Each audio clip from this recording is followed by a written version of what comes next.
जय गुरुदेव। ज्ञान रूप सिद्धियों के वर्णन के पश्चात अब क्रिया रूप सिद्धियों का वर्णन करते हैं। सूत्र: बंध कारण शैथिल्यात् च चित्तस्य प्रचार संवेदना पर शरीरावेशः। बंधन के कारण भोगों की वासना शिथिल हो जाने तथा चित्त के प्रचार का ज्ञान हो जाने से दूसरों के शरीर में आवेश उत्पन्न करने की शक्ति आ जाती है। इस सिद्धि को ही शक्तिपात की सिद्धि कहा जाता है।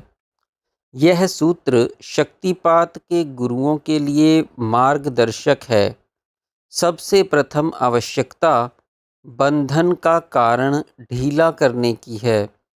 जब तक चित्त में भोग वासनाएं विद्यमान रहेंगी तब तक चित्त शक्ति से परिचय प्राप्त नहीं हो सकता।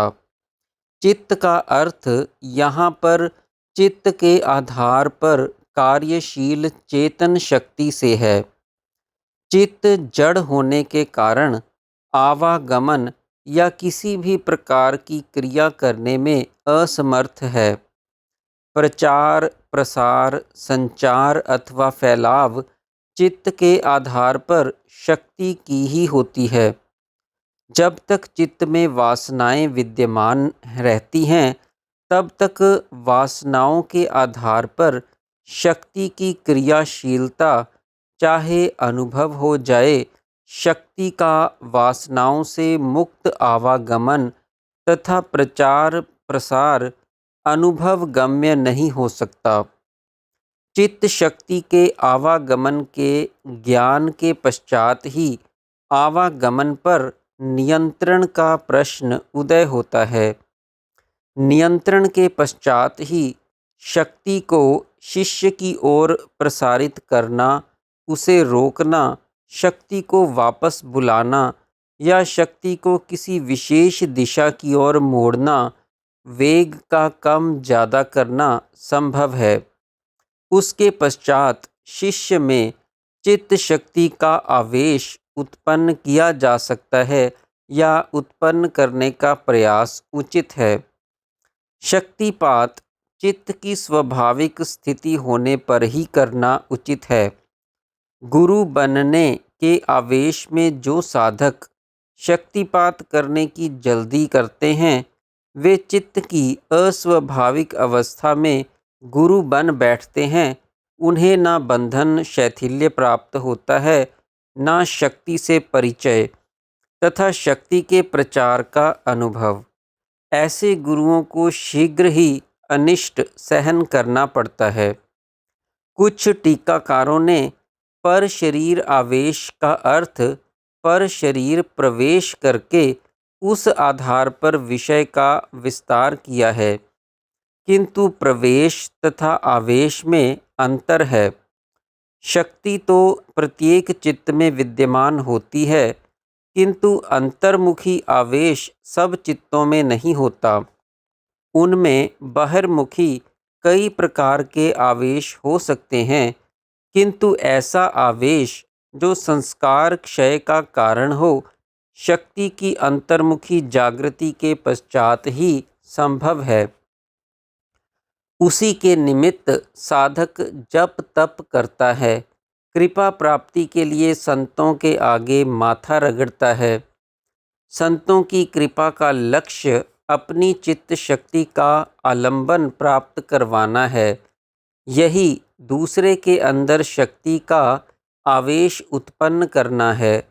यही शक्तिपात कहा जाता है। दूसरे मनुष्यों में शक्ति आवेश उत्पन्न करने की शक्ति रूपी सिद्धि का वर्णन करके अब उदान प्राण की सिद्धि का संकेत करते हैं। सूत्र: उदान जयात जलकंटक आदिषु असंग च उत्क्रांति। उदान प्राण के जय होने से जल जैसे जलाशय, समुद्र, नदी आदि कीचड़ कांटे आदि पर चलते समय बिना उनको छुए चल सकेगा तथा अपने स्थूल शरीर से चित्त को पांचों प्राणों तथा सूक्ष्म इंद्रियों सहित बाहर निकाल सकने की शक्ति भी प्राप्त होगी। एक ही प्राण के क्रिया भेद से प्राण को 5 प्रकारों में विभक्त किया गया है। पहला प्राण। इस प्रथम प्राण का स्थान मुख तथा नासिका है। नासिका के अग्रभाग से लेकर हृदय तक गतिशील है। दूसरा अपान। यह नीचे की ओर गतिशील है। मल मूत्र वायु तथा गर्भस्थ शिशु को नीचे की ओर ले जाता है। नाभि से लेकर पांव के तलवे पर्यंत गतिशील है। तीसरा समान। यह प्राण हृदय से लेकर नाभि पर्यंत गतिशील है। खान पान के रस को शरीर में एक समान पहुंचाना इसका कार्य है। चौथा व्यान। यह सारे शरीर में व्यापक है। बाकी के चारों प्राणों को व्यवस्थित स्थिति में रखना इसका कार्य है। पांचवा उदान। यह ऊपर की ओर गतिशील है। कंठ से लेकर सिर तक इसका स्थान है। व्यष्टि प्राण के समष्टि प्राण के साथ संबंध का कारण है। सूक्ष्म शरीर को मृत्यु समय यही स्थूल शरीर से बाहर ले जाता है। जब स्वार्थ संयम से उदान को जीत लिया जाता है तो शरीर एकदम रुई के समान हल्का हो जाता है।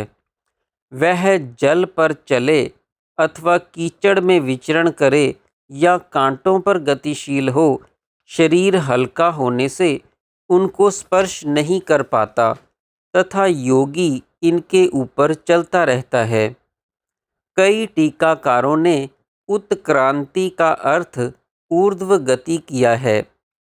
वह उदान की ऊपर की क्रिया को ध्यान में रखकर ही है। जब उदान सूक्ष्म शरीर को लेकर ऊपर की ओर उठता है तो वह ब्रह्मरंध्र से बाहर निकलता है। योगियों का ब्रह्मरंध्र अपने आप फट जाता है तथा संसारियों का फोड़ दिया जाता है ताकि उदान बाहर गमन कर सके।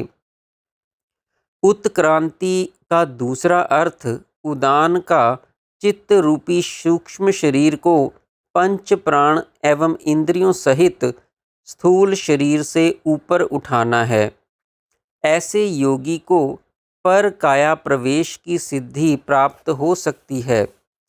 वह दूसरे के मृतक शरीर में भी प्रवेश कर सकता है। अपनी सूक्ष्म इंद्रियों से उसकी स्थूल इंद्रियों को कार्यशील बना सकता है, किंतु उसका चित्त वहीं का वहीं रहता है, क्योंकि मृतक में चित्त निकल चुका होता है। वासनाएं, संस्कार, मन, बुद्धि उसकी अपनी ही रहती है। मृतक के शरीर से अपने मन के अनुसार कार्य ले सकता है। जय गुरुदेव।